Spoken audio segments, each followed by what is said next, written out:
Dive, the space and its secret. வெட்டவெளி ரகசியம். மெய் வைத்து அழியா வெறுவெளி தனில் உரு தெய்வப்பதியாம் சிவமே சிவமே என்பார் வள்ளல் பெருமான். இங்கு வள்ளல் பெருமான் சொல்லும் மெய் என்பது உடலை குறிக்கிறது என்கின்றார் நம் தயாநிதி சுவாமி சரவானந்த அவர்கள்.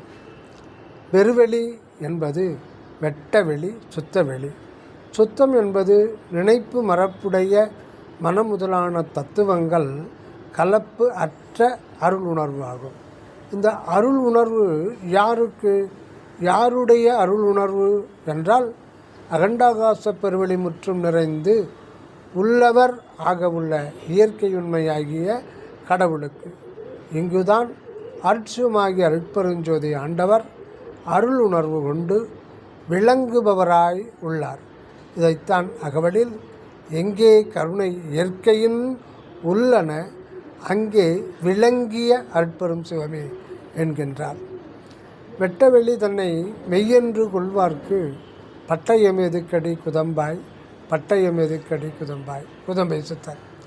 இங்கு சித்தாந்த செல்வர்களும் சித்தர்களும் மெய்ஞானிகளும் மெய் என்பது கடவுளை மட்டுமே குறிக்கும் என்றும், மெய் ஆகிய உடல் பொய் என்று சொல்லி உடலையும் உயிரையும் விட்டுவிட்டபடியால், கடவுள் திருநோக்கத்திற்கு மாறுபட்டவர்களாகிவிட்டபடியால் உடல் ஆகிய உருவ சித்தியும் உயிர் ஆகிய அருவுருவ சித்தியும் கழன்று போக, அது இல்லாமல் அருவுருவ மெய்ப்பொருள் விளங்க முடியாமல் அதிலேயே பழையபடி அடங்கி வாழ்வற்று அனுபவம் ஏதுமின்றி சூன்ய நிலை எய்திவிட்டனர் என்று நம் தயாநிதி சுவாமி சரவானந்த அவர்கள் குறிப்பிடுகின்றார். ஏனெனில் அகண்ட வெளிநிறை கடவுள் தன் அருள் உண்மையை அருவுருவ உருவ நிலைகளில் வெளிப்படுத்தி கொள்ள வேண்டியே ஆன்மா, உயிர், உடல் என்ற திருநிலையில் எத்தனையோ கோடிக்கணக்கான பிறவிகளில்